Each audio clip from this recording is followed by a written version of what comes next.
આપની હોસ્ટ અને દોસ્ત કૃતિ. સ્વાગત છે આપનું મંતવ્ય ન્યૂઝની એક વિશેષ રજૂઆત વાનગી શોમાં. Title sponsored by LG Badhani Hing, essence of authentic taste since 1894, co-presented by mother's recipe private સ્વાદ. દર્શક મિત્રો, હવે આપણે સોમથી શુક્ર તો ઘરે બનાવેલી ખીચડી, શાક, ભાખરી એ બધું તો ખાતા હોઈએ, પણ શનિવાર ને રવિવાર આ બંને દિવસે આપણો કોઈક અલગ પ્લાન હોય. એટલે હવે રેસ્ટોરન્ટમાં જઈએ, કોઈ હોટલમાં જઈએ ને ત્યારે પહેલું આપણે સૂપ ઓર્ડર કરીએ, અને એમાંય તમારા બધાનું ફેવરેટ મેક્રોની સૂપ તો હશે જ. તો હવે રેસ્ટોરન્ટ જેવું આપણને ઘરે મળે તો પછી ઘરે બનાવીને કેમ ના પીએ? તો હવે આજે તમને ખબર પડી જ ગઈ હશે કે અમારા મહેમાન કઈ રેસીપી આપણા માટે લઈને આવ્યા છે. જી હા દોસ્તો, આજે અમારા મહેમાન પહેલી વાનગી મેક્રોની સૂપ બનાવવા જઈ રહ્યા છે. તો ચાલો વધુ વાર નથી લગાડવી અને કરીએ આજના કાર્યક્રમની શરૂઆત. તો દર્શક મિત્રો, આજે મારી સાથે જોડાઈ ગયા છે અમારા નવા મહેમાન. સૌથી પહેલા તો સ્વાગત છે. આપનું નામ પણ જણાવો આપણા વ્યુઅર્સને. આપનો ખૂબ ખૂબ આભાર. મારું નામ ચૈતાલી પાઠક છે અને હું સુરતથી બિલોંગ કરું છું. અને તમારો પરિચય પણ થોડો આપણા વ્યુઅર્સને જણાવો. જરૂર. હું પ્રોફેશનલી ફેશન ડિઝાઇનર છું, ગોલ્ડ મેડાલિસ્ટ છું. પણ ક્રિએટિવિટી એવી વસ્તુ છે કે તમે ગમે ત્યાં એને યુઝ કરી શકો. તો મેં મારી એ ફેશન ડિઝાઇનિંગની ક્રિએટિવિટીને કુકિંગમાં ડાયવર્ટ કરી અને હોમ બેકર તરીકે હું ઘણા વર્ષોથી કામ કરી રહી છું અને મારી ચોકલેટ્સ, કૂકીઝ, કેક્સ એ બધી રેસીપી ખૂબ ફેમસ છે અને લોકો ખૂબ મંગાવતા હોય છે, ઓર્ડર્સ કરતા હોય છે. તો એ મારી પર્ટિક્યુલર સ્પેશિયાલિટી છે. અને સાથે આ બધી વસ્તુ તો ખરી જ. મારી પર્સનલ યુટ્યુબ ચેનલ પણ હું ચલાવું છું. તો ચૈતાલી પાઠકના નામથી મારી યુટ્યુબ ચેનલ પણ છે. તો આ બધી રીતે ધીમે ધીમે કરતાં આગળ આવ્યા છીએ બધા સાથ સહકારથી.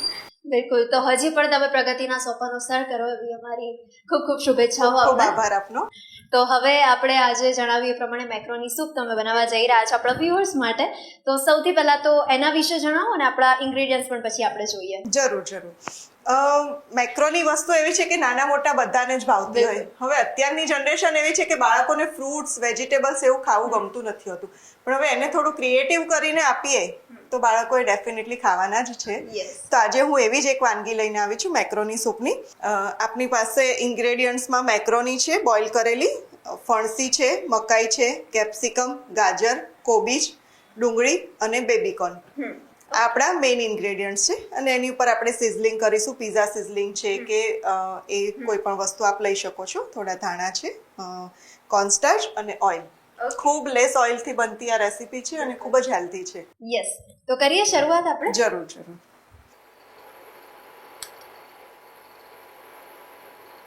ઓઇલ ગરમ થાય એટલે આપણી પાસે મધર્સની હોમમેડ રેસીપી છે, જિંજર અને ગાર્લિક પેસ્ટ રેડી જ છે.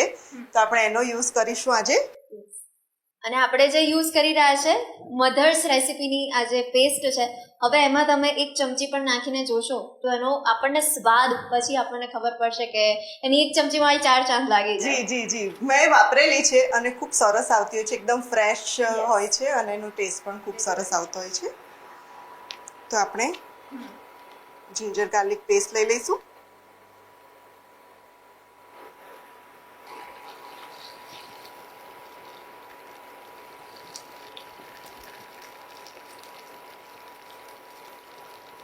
થોડી રેસીપી સોતે થઈ જાય આપણી પેસ્ટ જિંજર ગાર્લિકની, એના પછી આપણે એની અંદર બધા 1 બાય 1 વેજીટેબલ્સ એડ કરીશું.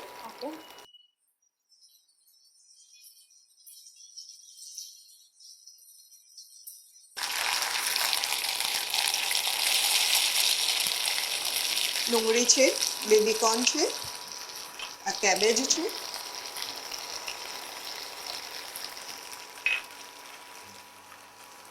એક ચમચી જેટલું આપણે પ્રમાણ. તમારે જેટલી ક્વોન્ટિટી એડ કરવી હોય એટલી એડ કરી શકાય.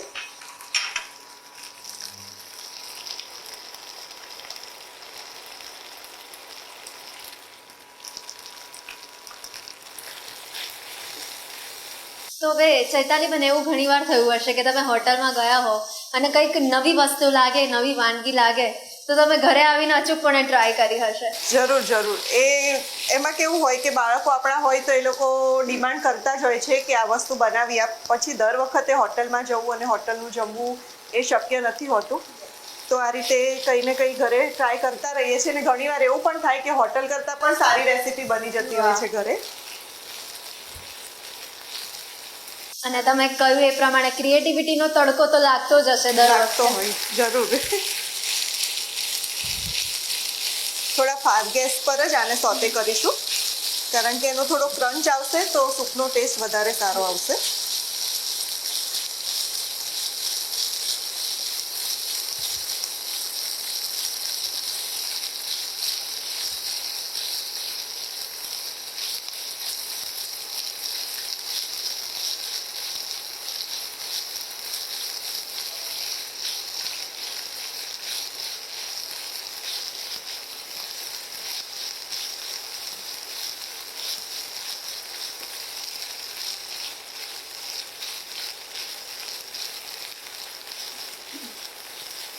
આપણા વેજીટેબલ ઓલમોસ્ટ સોતે થઈ ગયા છે. હવે આ સ્ટેજ પર આમાં આપણે થોડું પાણી એડ કરીશું.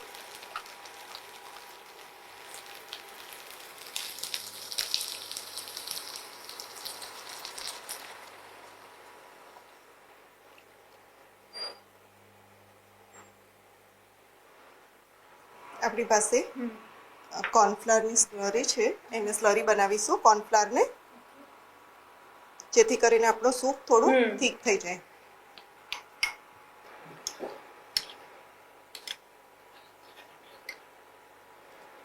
તો શ્વેતાલી બેન, આજે તો તમે મેક્રોની સૂપ લઈને આવ્યા છો, પણ આ સિવાય પણ ઘરે અલગ અલગ સૂપ બનાવતા હશો જી તમે? જી જરૂર બનાવું. જેની અંદર કઠોળનો ને બધો યુઝ કરીને પણ બનાવતા હોઈએ છીએ, જેથી કરીને પ્રોટીન્સ આપણને બિલકુલ પૂરતું મળી રહે. પાસ્તા એડ કરી દઈશું, જેથી કરીને બધું સરસ મિક્સ થઈ જાય અંદર. એની સાથે જ મારી પાસે ચીલી ફ્લેક્સ છે, ટેસ્ટને અકોર્ડિંગ. આ મિક્સ હર્બ્સ છે,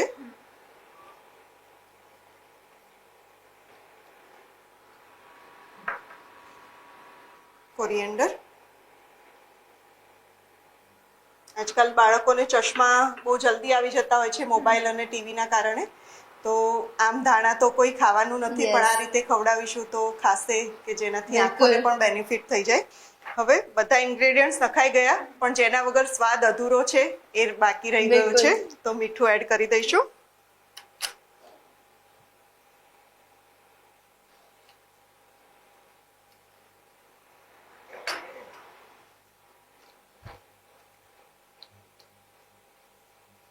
ઘરે બધા જો વેજીટેબલ્સ પડ્યા હોય તો આ રેસીપીને બનતા બિલકુલ વાર નથી લાગતી, ઝટપટ બની જાય છે. અને ઠંડીની મોસમમાં જો કંઈક તીખું ક્રન્ચી ખાવાનું મન થાય તો ફટાફટ સૂપ બનાવીને આપી શકાય. આને થોડી વાર ઉકળવા દઈશું, જેથી કરીને આપણો જે કોર્નફ્લોર છે એ સ્લરી થોડી થીક થઈ જાય. અને જે વર્કિંગ વુમન હોય ને એના માટે તો બહુ જ બેસ્ટ ઓપ્શન છે. સવારે ધડાધડમાં જવાનું હોય ઓફિસ, અને ત્યારે આ બનાવી દઈએ આપણે સૂપ, તો હેલ્થ પણ સચવાઈ જાય અને પેટ પણ ભરાઈ જાય, અને ઘરના સભ્યો પણ સચવાઈ જાય ડેફિનેટલી.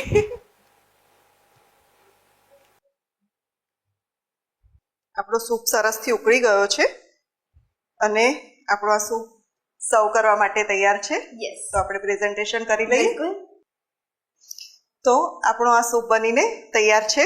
આપ જોવો, ચાખો અને જણાવો કે કેવો બન્યો છે. તો દર્શક મિત્રો, વિટામિન્સથી ભરપૂર એવો આપણો મેક્રોની સૂપ આપના માટે રેડી થઈ ગયો છે. તો ચૈતાલી બેન, આ રેસીપી પણ આપણા વ્યુઅર સુધી પહોંચાડવા માટે થેન્ક યુ. Thank you. તો દર્શક મિત્રો, આ મેક્રોની સૂપ તમે પણ ઘરે અચૂકથી ટ્રાય કરો અને બનાવીને અમને અચૂકથી જણાવજો કે કેવો બન્યો હતો મેક્રોની સૂપ. તો દોસ્તો, હવે સમય થઈ ગયો છે કે નાનકડા વિરામનો. મળીએ છે નાનકડા બ્રેક બાદ, અને બીજી પણ મસ્ત મજાની વાનગી શીખીએ. મળીએ બ્રેક બાદ.